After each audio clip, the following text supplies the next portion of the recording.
La nouvelle est tombée comme un véritable choc pour les supporters du FC Barcelone.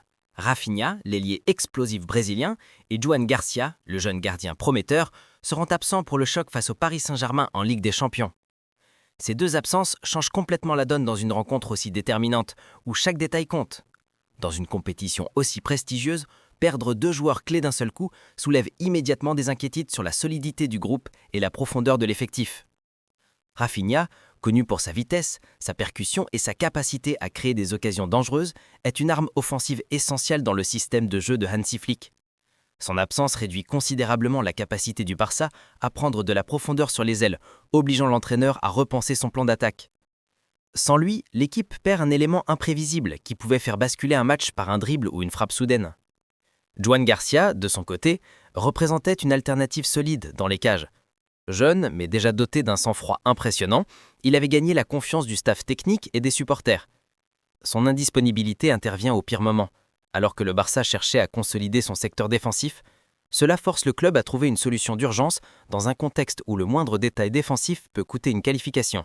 Ainsi, ce double coup dur ne concerne pas seulement deux joueurs isolés, mais modifie profondément l'équilibre tactique et mental de toute l'équipe.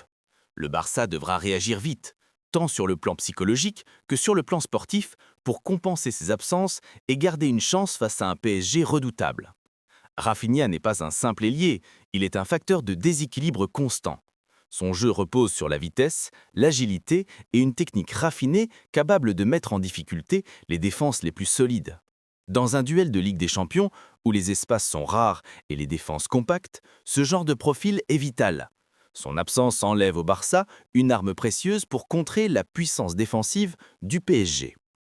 Au-delà de ses qualités offensives, Rafinha est aussi un joueur très impliqué dans le pressing. Sa capacité à gêner les relances adverses, à forcer les erreurs techniques et à récupérer des ballons hauts était un atout stratégique pour Hansi Flick. Sans lui, l'équipe risque de subir davantage la construction adverse, en laissant plus de liberté aux défenseurs et au milieu parisien. Cela pourrait mettre une pression supplémentaire sur le bloc médian catalan. L'autre élément crucial est son entente avec Robert Lewandowski. Le Brésilien a souvent été le passeur idéal pour le buteur polonais, grâce à ses centres tendus et sa faculté à créer de décalage. Sans cette complicité, l'attaque du Barça pourrait paraître plus prévisible, facilitant le travail des défenseurs du PSG. Flick devra trouver une alternative crédible pour maintenir la fluidité et la dangerosité du secteur offensif. En résumé, la perte de Rafinha dépasse le simple remplacement d'un joueur par un autre. C'est tout un pan de la stratégie offensive qui doit être repensé, avec un impact direct sur la capacité du Barça à rivaliser au plus haut niveau européen. Juan Garcia, bien qu'encore jeune, a impressionné par sa maturité et ses réflexes. Sa présence dans le groupe était une garantie supplémentaire de stabilité, surtout dans une compétition comme la Ligue des Champions, où chaque arrêt peut peser lourd dans le destin d'une équipe. Sa blessure est donc un véritable casse-tête pour le staff technique, qui doit désormais revoir ses options. Hansi Flick comptait sur Garcia comme une solution viable dans sa rotation des gardiens. Sa blessure change la hiérarchie et pousse le Barça à chercher d'autres solutions. C'est là qu'entre en jeu un nom bien connu, Wojciech Szczęsny, pressenti pour renforcer l'effectif et assurer cette stabilité manquante. L'arrivée d'un gardien expérimenté comme lui n'était peut-être pas prévue pour tout de suite, mais les circonstances obligent le club à accélérer ce processus. Ce scénario rappelle à quel point les imprévus peuvent redéfinir une saison. Garcia n'était pas seulement un remplaçant, il représentait l'avenir et une option crédible pour sécuriser la défense. Son absence soulève donc des questions sur la gestion de l'effectif, la préparation physique et la capacité du Barça à réagir rapidement aux coups durs. En outre, cette situation crée un stress supplémentaire dans le vestiaire. Les défenseurs doivent s'adapter à un nouveau gardien, avec des automatismes encore fragiles. Cela ajoute une couche d'incertitude qui peut peser lourd face à une équipe comme le PSG, connue pour son efficacité offensive. Pour Hansi Flick, ces deux absences représentent un véritable casse-tête tactique. Il doit non seulement recomposer son système offensif sans Rafinha, mais aussi assurer une stabilité défensive sans Garcia. Cela signifie repenser à la fois l'attaque et la défense dans un match où la moindre faille pourrait être fatale. Son expérience sera mise à rude épreuve. Côté offensif, Flick pourrait miser sur Lamine Yamal, fraîchement de retour de blessure. En défense, l'intégration de Szczęsny comme gardien principal oblige Flick à travailler rapidement la communication et les automatismes avec la ligne défensive. Cela nécessite une préparation spécifique, des entraînements intensifs et une gestion psychologique fine pour éviter les erreurs dues au manque d'automatisme. La pression du haut niveau ne laisse aucune marge d'erreur. Enfin, Flick devra également gérer l'aspect mental. Ces joueurs doivent croire en leur chance malgré les absences. Motiver le vestiaire, maintenir une cohésion forte et insuffler un esprit de combat seront des éléments déterminants pour affronter le PSG. Dans ce genre de duel, la tactique compte, mais la force psychologique peut tout changer. L'absence de 2 joueurs importants bouleverse inévitablement la dynamique collective. Les automatismes construits au fil des matchs se voient fragilisés et le groupe doit réapprendre à fonctionner avec de nouvelles pièces dans le puzzle. Ce processus prend du temps, mais le Barça n'en a pas. La Ligue des Champions impose un rythme implacable. Certains joueurs devront assumer plus de responsabilités. Rashford, Ferran Torres ou encore Olmo devront élever leur niveau pour compenser la perte de Rafinha.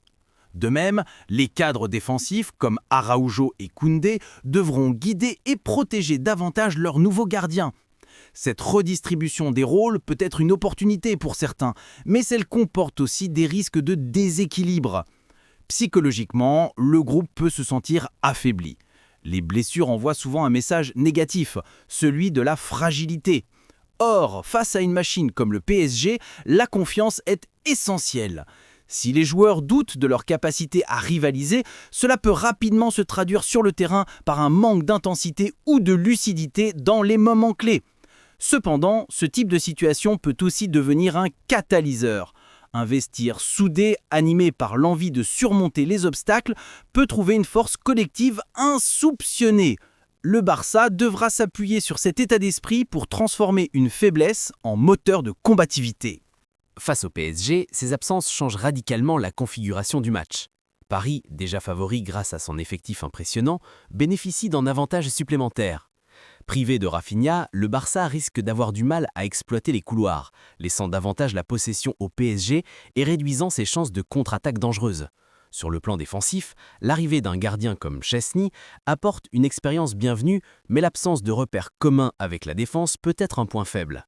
Les attaquants parisiens, habitués à exploiter chaque espace, ne manqueront pas de tester cette fragilité. Barcola, Kvaratskhelia ou encore Gonzalo Ramos auront certainement pour consigne de mettre la pression dès les premières minutes.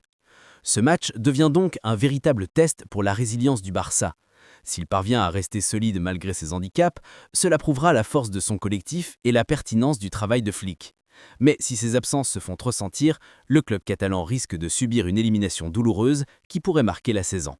Au-delà du résultat sportif, ce duel aura aussi un impact sur la perception du Barça en Europe. Une prestation courageuse malgré les absents renforcerait son image d'équipe combative, tandis qu'une lourde défaite alimenterait les doutes sur sa capacité à retrouver sa grandeur passée.